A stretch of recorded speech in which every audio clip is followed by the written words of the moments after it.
The World Health Organization has said that it has reached out to more than 2 million people through health emergency services in Borno, Adamawa and Yobe states, despite terror threats and the September flood that killed many and displaced millions.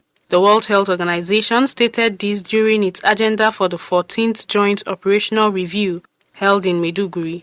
It noted that it faced challenges at the peak of floods, hence the need to commit 25% funds next year for local NGOs and partner to strengthen human resources and emergency health responses against disease outbreak, strengthen health campaigns against gender-based violence and sexual abuse in the Bay State. The World Health Organization Country Director, Walter Mulumbo, revealed that the review of the health system became imperative for transitional change and improvement due to the humanitarian crisis posed by terrorism and flood in states like Borno, Plateau, Benue, Adamawa, and Yobe states. And we'll do that in full transparency. We'll know how much we'll mobilize, how much will go to the communities, and we'll put the place mechanisms to make sure that organization, grassroots organizations that are benefiting from it, also adhere to our standard, including the requirement to protect women, fight gender-based violence, and commitment to zero tolerance to sexual exploitation, harassment, and abuse, even all forms of abuse.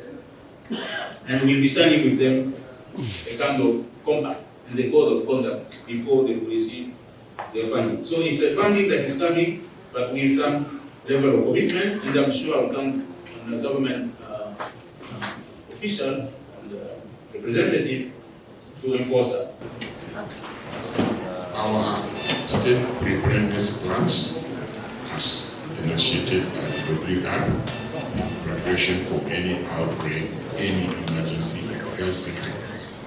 The outreach areas, whether you call it emergency response to outbreaks, whether it is human resource for health, have all been done in tandem and cooperation with WHO, coordinating other partners. We have had a lot of partners. Some of them left, some are still here, and they have contributed immensely to the health and welfare of the people of Borno State.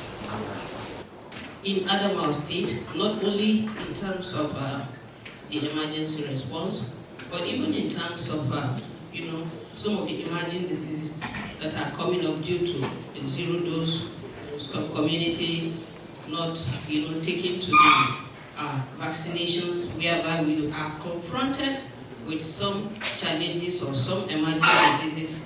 I tell you, much of it, the result we have gotten is due to the motivation that the staff have gotten from the government in terms of swinging into action with the partners that we are working together, also supporting the state teams.